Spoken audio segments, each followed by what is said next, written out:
Existe uma contradição no coração da Bíblia que a maioria das pessoas nunca parou para resolver de verdade.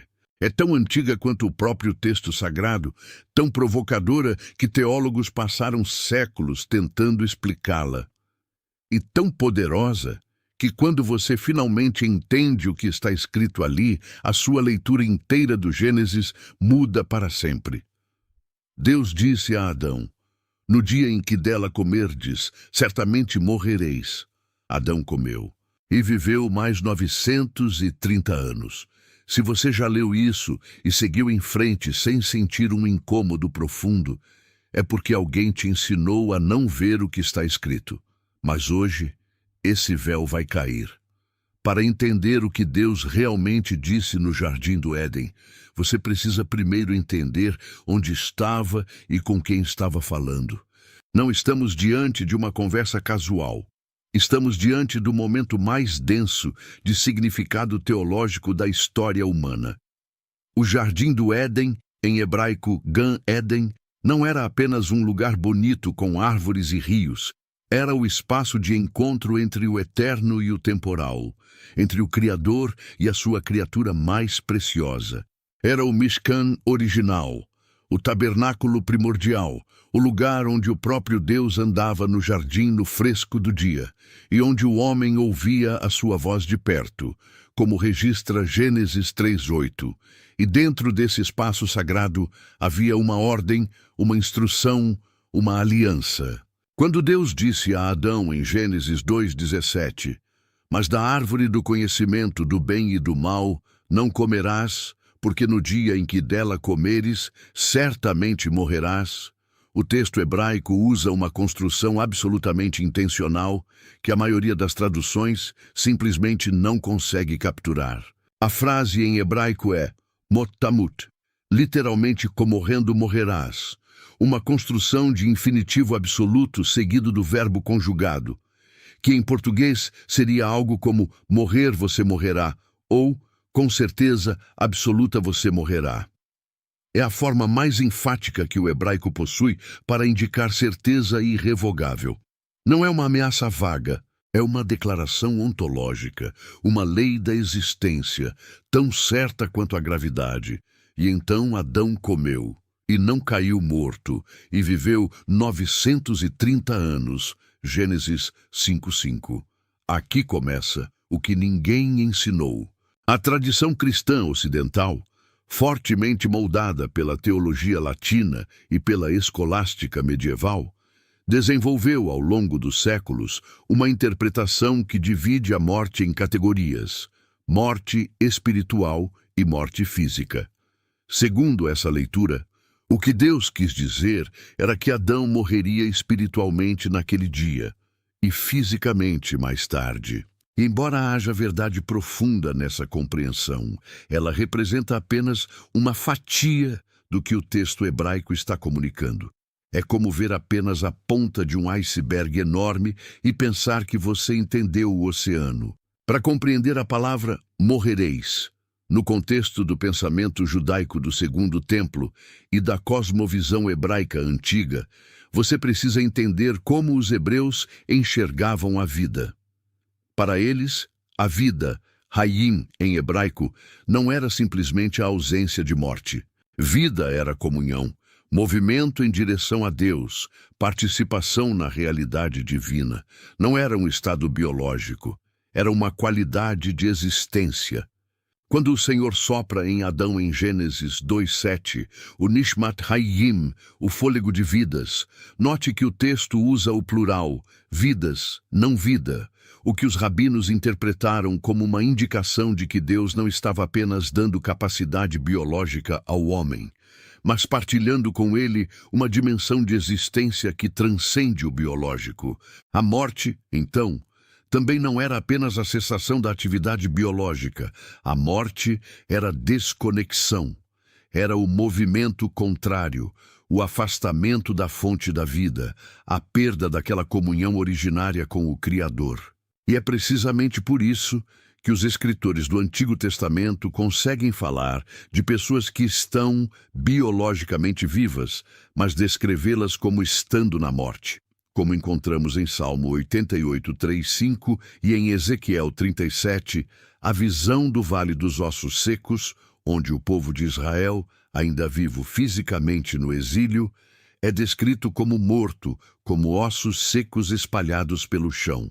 Isso significa que quando Deus disse a Adão, certamente morrerás, ele não estava apenas anunciando uma sentença futura de decomposição biológica.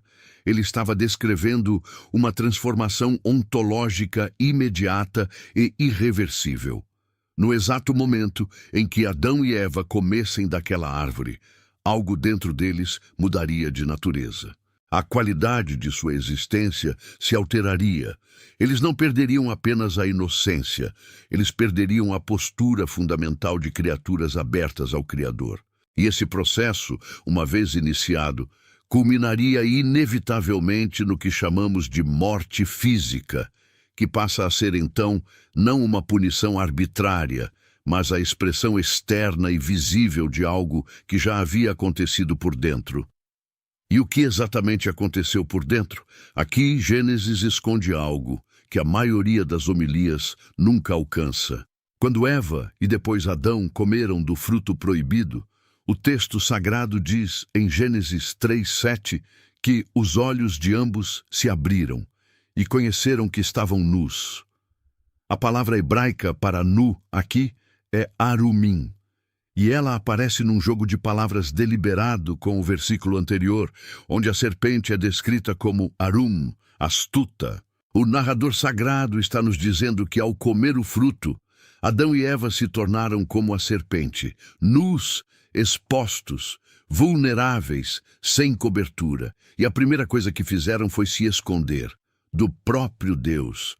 E quando Deus os chama em Gênesis 3:9, Adão, onde estás? A pergunta não é geográfica.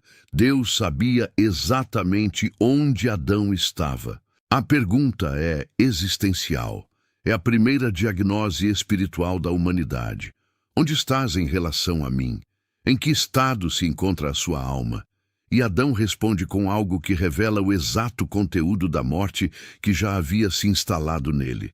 Ouvi a tua voz no jardim e temi, porque estava nu e me escondi. Gênesis 3:10. Ele teve medo. O medo de Deus, no sentido de terror paralisante, de fuga, de esconderijo, que entra no coração humano naquele momento, não é a reverência saudável que os salmos celebram e que os hebreus chamavam de Yirat Adonai. É o medo de quem percebe que foi cortado da sua fonte. É o medo do morto que ainda caminha, mas já não sabe para onde ir. É a morte caminhando com pernas. Entenda o peso disso. No momento em que Adão comeu, a morte entrou nele não como um evento futuro, mas como uma realidade presente e imediata. Os 930 anos que ele viveu depois disso foram, do ponto de vista teológico hebraico, uma vida em processo de morrer. Não uma vida plena, mas um declínio. Uma trajetória descendente que começou no jardim e terminou na sepultura. O tempo não é a resposta para a aparente contradição. O tempo é a manifestação progressiva da morte que já havia ocorrido. Paulo, fariseu formado aos pés de Gamaliel, captou isso em Romanos 5:12. Por um homem entrou o pecado no mundo, e pelo pecado, a morte. E em Efésios 2:1, vai além.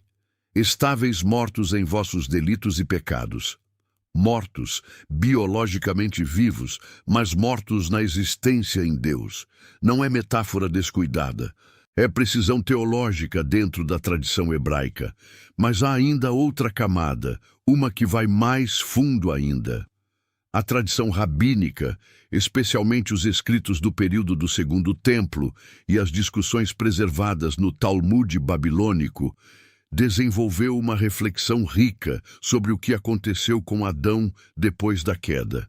Uma das perspectivas mais instigantes, registrada no Midrash Bereshit Rabbah e em fontes da literatura de Qumran, é que a glória de Adão, em hebraico Kavod Adam, foi retirada dele. Antes da queda, segundo essa tradição, Adão era revestido de luz divina, de uma luminosidade que era ao mesmo tempo física e espiritual, reflexo direto da imagem de Deus, Atzelem Elohim, em que foi criado conforme Gênesis 1:27. Depois da queda, essa glória se foi. Ele ficou nu, não apenas sem roupas, sem a cobertura de Deus. Isso lança uma luz completamente nova sobre o ato de Deus em Gênesis 3:21.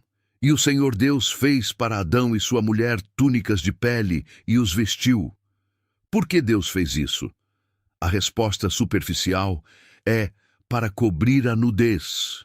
Mas o pensamento judaico antigo vê aqui muito mais. Ao vestir Adão e Eva com peles de animais, Deus estava provendo uma cobertura concreta para aqueles que haviam perdido a glória original. E a tradição teológica, apoiada no princípio de Hebreus 9:22, de que sem derramamento de sangue não há remissão, sempre enxergou nesse ato a primeira sombra de uma teologia de substituição e cobertura pelo sangue, que percorrerá toda a narrativa bíblica até Calvário. O texto de Gênesis 3:21 não descreve explicitamente um sacrifício, mas a implicação de que peles de animais pressupõem morte é teologicamente inevitável dentro do pensamento sacrificial que a Escritura desenvolve em seguida. E não é por acaso que a palavra hebraica para expiação, Kippur, como em Yom Kippur, o dia da expiação, vem da raiz kapar, que significa cobrir. O que Deus fez no jardim ao vestir Adão foi o primeiro kapar, a primeira cobertura provisória de uma humanidade que havia perdido a sua glória e precisava de alguém que a restaurasse. Tudo isso está escondido naquela cena aparentemente simples de Deus fazendo roupas. Agora você precisa entender o que estava em jogo com a árvore do conhecimento do bem e do mal. Porque a maioria das pessoas lê essa história e pensa que Deus estava sendo arbitrário, que havia um fruto proibido por capricho divino e que Adão e Eva foram punidos por desobediência numa espécie de teste cruel. Mas isso é uma leitura completamente equivocada quando vista dentro da cultura e do pensamento hebraico. A expressão conhecimento do bem e do mal, em hebraico é da'at tov vara, e da'at, conhecimento, não é em hebraico apenas informação intelectual. Da'at é intimidade experiencial. É a mesma palavra usada em Gênesis 4:1, quando diz que Adão conheceu sua mulher Eva, claramente indicando intimidade física e pessoal. Da'at tov vara, o conhecimento do bem e do mal, não era simplesmente a capacidade de distinguir moralmente entre o certo e o errado. Era a reivindicação de ser a própria fonte dessa distinção. Era a pretensão de sentar-se no lugar de Deus como definidor da realidade moral. Era a idolatria do eu como centro do universo. Você vê isso com clareza quando lê as palavras da serpente em Gênesis 3:5. Porque Deus sabe que no dia em que dele comerdes, os vossos olhos se abrirão e sereis como Deus, sabendo o bem e o mal. Sereis como Deus. Esse é o convite, e é exatamente o oposto do que o homem foi criado para ser. O homem foi criado para ser imagem de Deus, Tzelem Elohim, que em hebraico antigo e no contexto do antigo Oriente Médio indicava um representante, um porta-voz, alguém que reflete a realidade de outro. Uma imagem não é o original. Uma imagem não define a realidade. Uma imagem aponta para além de si mesma. Ao comer o fruto, Adão e Eva não se tornaram como Deus. Eles se tornaram como a serpente, criaturas que reivindicam autonomia absoluta, que definem o bem e o mal por si mesmas, que vivem curvadas para dentro de si próprias. O bispo Agostinho de Hipona cunhou a expressão latina incurvatus in se, curvado para dentro de si mesmo, para descrever o estado da alma humana no pecado. E Martinho Lutero a retomou e aprofundou em seus comentários sobre Romanos. E essa é uma imagem poderosa, porque captura exatamente o que a morte espiritual significa no contexto hebraico. Um ser que foi criado para se abrir para Deus e para o próximo, mas que agora vive enroscado em si mesmo, fechado, escondido, cheio de medo e vergonha. A morte não é o fim do movimento, é a inversão do movimento. Em vez de vida que flui de Deus para fora, há o colapso para dentro. E é justamente por isso que os 930 anos de Adão não contradizem a palavra de Deus. Eles a confirmam. Porque o que vemos nos capítulos seguintes de Gênesis é exatamente a trajetória de uma humanidade em processo de morrer. O primeiro filho de Adão mata o segundo. A violência se multiplica.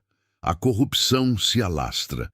Em Gênesis 6:5, o texto diz algo que é de partir o coração. E viu o Senhor que a maldade dos homens se havia multiplicado na terra, e que toda a inclinação dos pensamentos do seu coração era sempre, unicamente, o mal. Todo, inclinação, coração. Sempre. Essa é a anatomia de uma humanidade morta que ainda respira. E observe a genealogia do 5º capítulo de Gênesis. Esse texto que muitos pulam como uma lista entediante de nomes e idades. Cada entrada segue o mesmo padrão.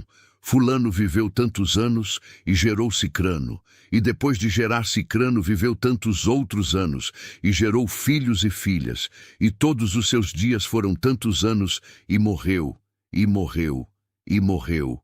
O capítulo inteiro é uma procissão fúnebre, uma lista de mortos, e no meio dessa lista, como um relâmpago, surge Enoque, que não morreu.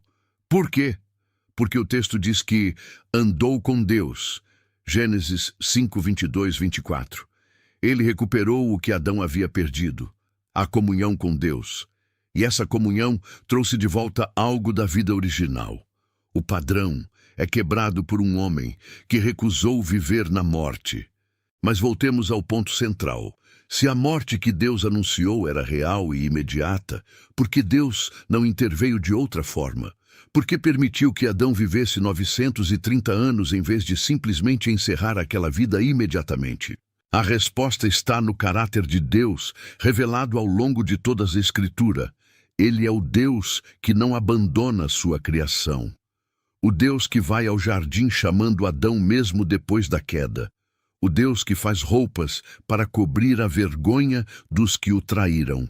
O Deus que, mesmo ao pronunciar as consequências do pecado, em Gênesis 3, 14 e 19, já planta no meio da maldição a semente da redenção. E porei inimizade entre ti e a mulher, e entre a tua semente e a semente dela. Ele te ferirá a cabeça, e tu lhe ferirás o calcanhar. Gênesis 3:15. Vale notar que o pronome hebraico nesse versículo é masculino, hu, ele, referindo-se à semente da mulher, e não feminino como algumas traduções antigas apresentam. Esse detalhe é significativo. Aponta para uma pessoa específica da semente da mulher que esmagará a cabeça da serpente. Esse versículo, chamado pelos teólogos de proto-evangelium, o primeiro evangelho, é o momento em que Deus, no próprio ato de pronunciar o julgamento, anuncia a solução. A semente da mulher que esmagará a cabeça da serpente, a vida que vencerá a morte. O segundo Adão que desfará o que o primeiro fez. E aqui está a chave que conecta tudo. Se Adão tivesse morrido fisicamente no dia em que comeu, a promessa da semente da mulher não teria como se cumprir. A humanidade precisava continuar. A linhagem precisava ser preservada. Os 930 anos de Adão não são uma falha na palavra de Deus. São a graça de Deus operando dentro do julgamento de Deus. São o sinal de que, mesmo quando pronuncia a morte, ele já está trabalhando em direção à ressurreição. O apóstolo João entendeu isso com uma profundidade impressionante. Em João 5:24, Jesus diz: em verdade vos digo que quem ouve a minha palavra e crê naquele que me enviou tem a vida eterna, e não entrará em condenação, mas passou da morte para a vida, passou da morte para a vida, no tempo passado. Já aconteceu. Para quem crê, a transição já ocorreu. Porque o que Jesus faz é o exato inverso do que Adão fez. Adão tinha vida e a trocou por morte. Jesus, que era a própria vida, como declara João 14,6, assume a morte para devolver a vida.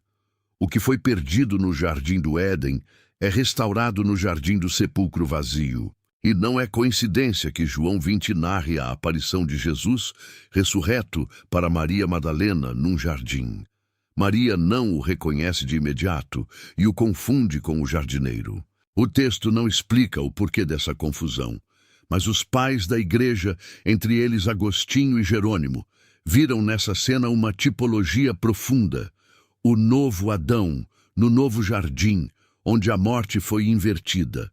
Na leitura tipológica que percorre toda a tradição cristã, o jardineiro original, que havia perdido o Éden, é agora recapitulado pelo novo Adão, que inaugura a nova criação. O que Adão perdeu ao comer, Jesus recuperou ao morrer e ressuscitar. Voltemos então à pergunta inicial.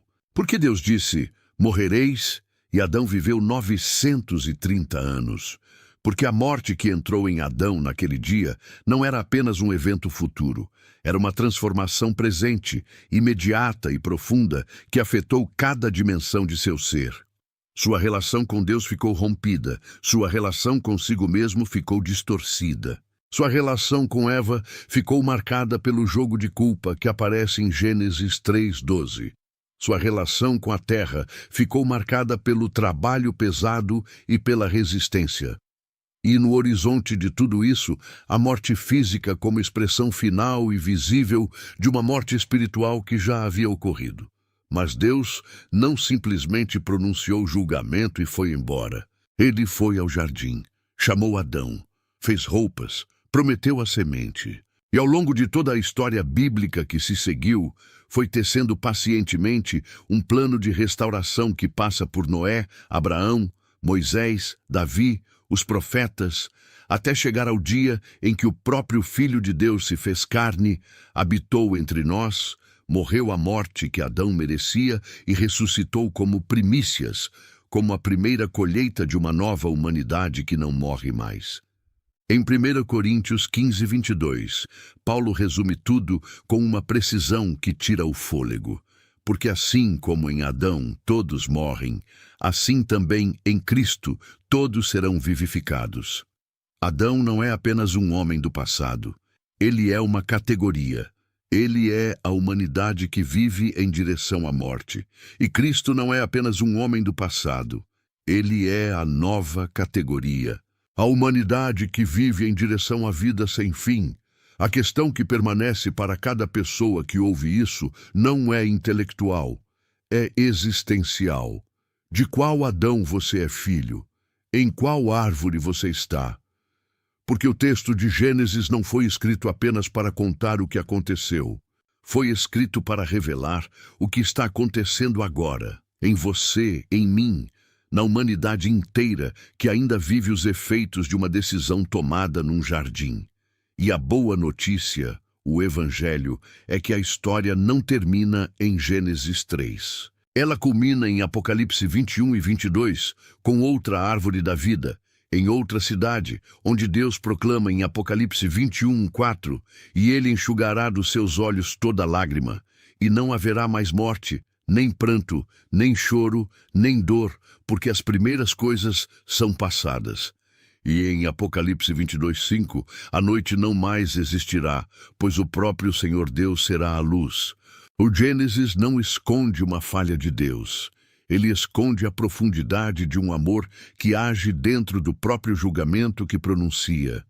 Ele esconde a promessa de que o Deus que disse, morrereis, é o mesmo Deus que disse, eu vim para que tenham vida e a tenham em abundância. João 10:10. Ele esconde a teologia mais profunda e mais bonita que a humanidade já recebeu, que a morte não tem a última palavra, porque o autor da vida entrou nela para destruí-la de dentro. E Adão viveu 930 anos e morreu. Mas a semente que Deus prometeu naquele jardim floresceu, e essa semente também morreu e ressuscitou, e não morrerá mais. Me diz nos comentários, de onde você está nos ouvindo hoje? Do Brasil, de Portugal, de Moçambique, dos Estados Unidos? Me conta também qual parte desse estudo mais te tocou, porque a sua história importa e a sua fé importa. Compartilha esse conteúdo com alguém que precisa entender que a Bíblia é muito mais profunda do que nos ensinaram e que a palavra de Deus nunca falha, mesmo quando parece que sim.